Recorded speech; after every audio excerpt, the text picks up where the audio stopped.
Hi, welcome back to Real Talk with Sarasota's luxury waterfront specialist, Roger Pettingell. Hey, Roger. Good morning. How are you on this hot Sarasota summer morning? We are in the heat of things, aren't we? A little bit. Yeah, and despite it being summer and what some think is a slower time, we've sort of been picking up with a lot of listing activity, which is sort of not completely unusual, but a little bit against some of the trends that we normally see this time of year.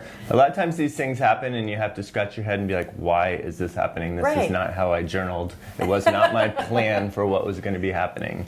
So one of the strategies actually that I have is if something's been on all season, we'll take it off in the summertime. Definitely. You know, the days on the market has become very important. People wonder why something's been on, and maybe it's just that there was too much competition, or maybe it was a price problem, or maybe it was a condition problem, or something that we'll work on during the summer. And then, you know, last October to December, we sold almost 25 million. Yeah. So that was really for fall, you know, very strong time. The summertime, maybe we'll sell 10 to 15 million typically. So like, why are these listing calls coming in July?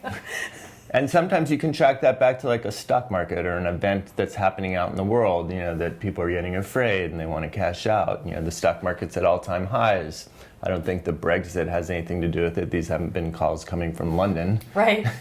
I think it's just kind of that cyclical time. You know, if I look to specifically who these people are, we still see that buyer, or that seller rather, that's been here for 20 or 25 years, and they're looking for what that next step is. You know, maybe it was a house and it wants to be a smaller condominium. Maybe they want to move in town. You know, sometimes families are calling us up to help with the parents. I don't think that there's any trend here, but it's interesting to see. And then the question really would be like, is the summer a good time to put your place on? And the big answer to that is, it depends. Like, we just had one come on in Queens Harbor, and even before we got it on the multiple listing, just through, you know, knowing different realtor contacts, we sold it. Gone. Yeah. And that speaks more to supply and demand within specific areas. Right. So what I'd say is, you know, if that's something you're thinking about, you want to list in the summer, you know, call us up and we'll see, you know, where you fit in that spectrum does it make sense? Does it make sense? Yeah, good. For more information on our listings, please be sure to visit us at longboatrealestate.com. Thanks so much for joining us this week on Real Talk.